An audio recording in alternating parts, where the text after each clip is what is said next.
தவக்காலத்தை முன்னிட்டு நமது பக்தி முயற்சியின் ஒரு பாகமாக தினம் ஒரு திருப்பாடல். திருப்பாடல்கள் 84. படிகளின் ஆண்டவரே, உமது உறைவிடம் எத்துணை அருமையானது. என் ஆன்மா ஆண்டவரின் கோவில் முற்றங்களுக்காக ஏங்கி தவிக்கின்றது. என் உள்ளமும் உடலும் என்றுமுள்ள இறைவனை மகிழ்ச்சியுடன் பாடுகின்றது. படிகளின் ஆண்டவரே, என் அரசரே, என் கடவுளே, உமது பீடங்களில் அடிக்கலான் குருவிக்கு வீடு கிடைத்துள்ளது. தங்கள் குஞ்சுகளை வைத்திருப்பதற்கு சிட்டுக்குருவிகளுக்கு கூடும் கிடைத்துள்ளது. உமது இல்லத்தில் தங்கியிருப்போர் நற்பேறு பெற்றோர். அவர்கள் எந்நாளும் உம்மை புகழ்ந்து கொண்டே இருப்பார்கள். உம்மிடமிருந்து வலிமை பெற்ற மானிட பேறு பெற்றோர். அவர்களது உள்ளம் சீயோனுக்கு செல்லும் நெடுஞ்சாலைகளை நோக்கியே உள்ளது.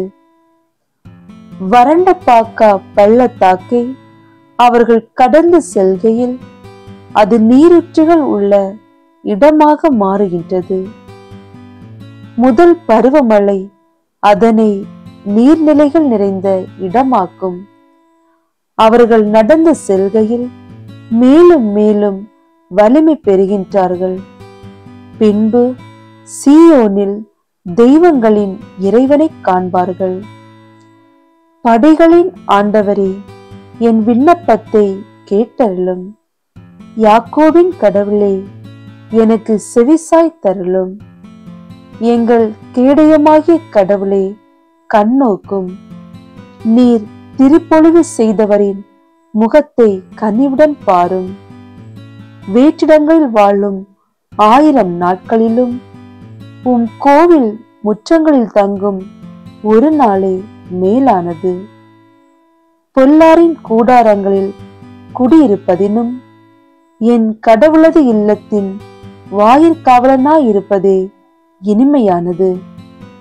ஏனெனில் கடவுளாகிய ஆண்டவர் நமக்கு கதிரவனும் கேடயமாயிருக்கின்றார். ஆண்டவர் அருளையும் மேன்மையையும் அளிப்பார். மாசற்றவர்களாய் நடப்பவர்களுக்கு நன்மையானவற்றை வழங்குவார். படைகளின் ஆண்டவரே, உம்மை நம்பும் மானிட நற்பேறு பெற்றோர்.